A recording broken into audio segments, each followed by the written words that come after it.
halos maitlog o ma-zero raw ang benta ng mag-amang Roger at Jacob nung nagtinda sila ng balut nitong Lunes sa kanilang pwesto sa Barangay Washington sa Surigao City, Surigao del Norte. Pag walang balot, wala kami kinikita.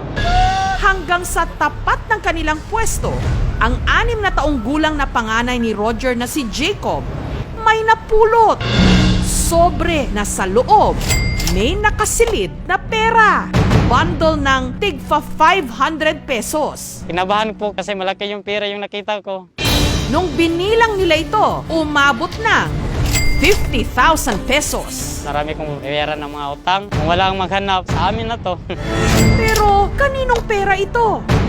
Ngayong aminado rin silang gipit. Ano kaya ang mananaig? Katapatan o tawag ng pangangailangan? Mahirap lang din po kami, kaya alam ko na pinaghihirapan din tong pera to ng may-ari.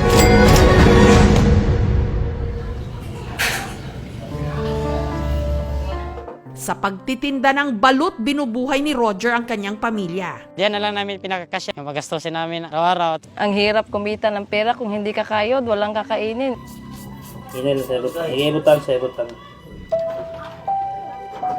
Nasa 800 to 1,000 pesos ang kinikita nila rito kada araw. Pero madalas, 300 pesos lang ang kanilang naiuuwi. Halos napupunta lang daw kasi ang kanilang benta, pambayad utang sa niloan nilang 35,000 pesos.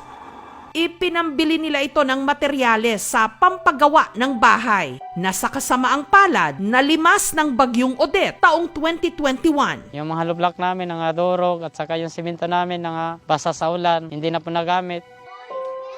Sa ngayon po, sa bahay nagre-renta po. Yung pinakamahirap lang namin kapag kasakit yung mga anak namin, pag walang pera, kahit saan kami hingi ng tulong. Pero sa lahat ng mga problema niya, tila may instant sagot daw ang langit nung ang panganay niyang si Jacob nakapulot nga ng sobrang may lamang 50,000 pesos.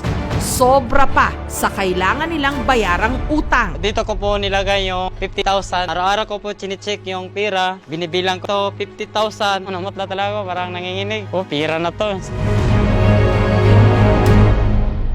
Ipinakita ni Roger ang pera sa kanyang misis. Pero si Ivy, nanindigan. Maghahanap tayo ng paraan para masaulit to sa may-ari. Kasi talaga pinaghahanap na to nila. Mahirap lang din po kami, kaya alam ko na pinaghihirapan din tong pera to ng may-ari. Sabi ko sa Panginoon, humingi ako ng patawad.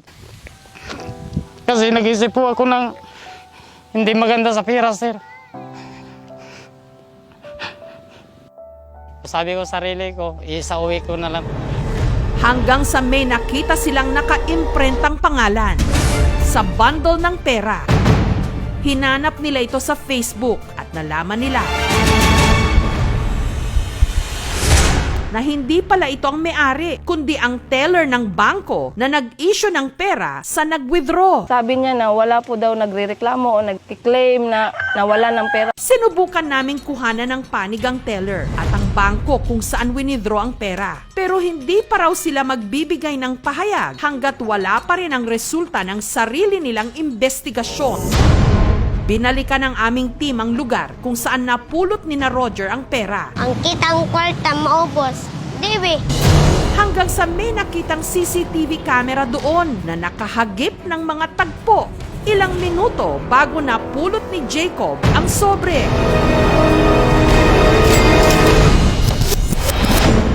Sa kuha ng CCTV, makikita ang isang babae na bumaba sa itim na kotse, naglakad sa bangketa, kasama ang hawak niyang bata. Maya-maya pa, nalaglag na ang sobre. Lumingalinga siya at nagpatuloy sa paglalakad.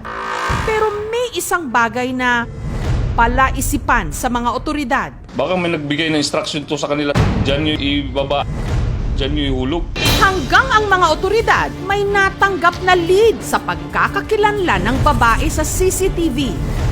Siya na nga ba ang may-ari ng sobrang may laman na 50,000 pesos?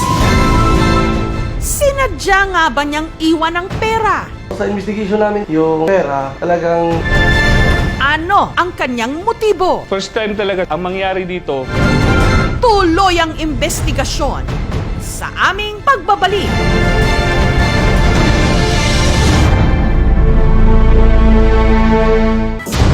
Anak ng balut vendor sa Surigao City sa Surigao del Norte, nakapulot ng sobre na may lamang 50,000 pesos. Pira na to. Marami kong pera ng mga utang. Pero iba ang naging desisyon ng misis ni Roger na si Ivy. Talagang gahanap tayo ng paraan para masaulit to. Sabi ko sa Panginoon, humingi ako ng patawad.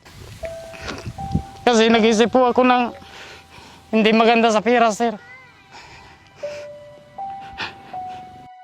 Sabi ko sa sarili ko, isauwi ko na lang.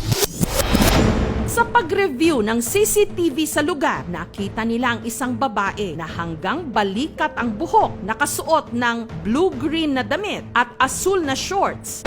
Hawak ang isang bata habang naglalakad sila sa bangketa. Ang babae humawak sa kanyang bulsa hanggang nalaglag ang sobrang nahulog sa kanyang likod. Lumingalinga siya at nagpatuloy sa paglalakad. 5 minuto lang ang nakalipas, tsaka naman makikita ni Jacob ang sobre na may 50,000 pesos ang laman. Ano, tatanong pa yan. Tatanong pa yan. Kaya nga nire-require ng ating batas na ipanawagan muna yung nawawalang bagay para mawala po yung presumption na yan ay iyong ninako kapag hindi mo pinanawagan. Ito'y proseso ng batas para masabi natin na inabandon. Inireport ito ni na Roger sa mga otoridad. nung una akala namin yung pera talagang sinadyang ihulog. Hanggang nitong Biyernes ng gabi, ang aming team nakatanggap ng tip sa mga otoridad na natuntun na nila ang babae na nahagip ng CCTV. Bakit ka nag-report? Mga pa nga nga usaw mo na report mo lang may ngayan mo lang. Envelope, i-photo si Dan, anak. Inimbitahan siya sa presinto. Tumanggi siyang ibigay ang kanyang pagkakakilanlan. Hindi rin siya nagbigay ng mas mahabang panayam. Kinumpirma niyang siya ang may-ari ng sobre.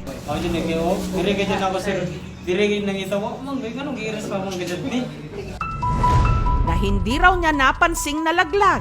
Itinanggi niyang sinadya niyang ihulog ang pera. Niloan daw niya yon para sa kanyang pagpapagamot. Happy talaga na nasa uwi namin. Kailangan talaga nilang pera. Salamat sila sa amin na uwi namin yung pera dahil yun sa anak ko. Sa mga nakakapulot ng hindi sa inyo, sana naman na maging kagaya tayo nila na hindi natin angkinin ang hindi sa atin. Nung una akala namin yung pera talagang sinadyang ihulog. Pero sa investigation namin, sir, in-interview namin yung may-ari. Nakita namin sa reaction nila, sa statement nila, consistent sila, saka sila talaga yung may-ari. Sa amin, sa Surigao City Police Station, So clear na yung kaso nito.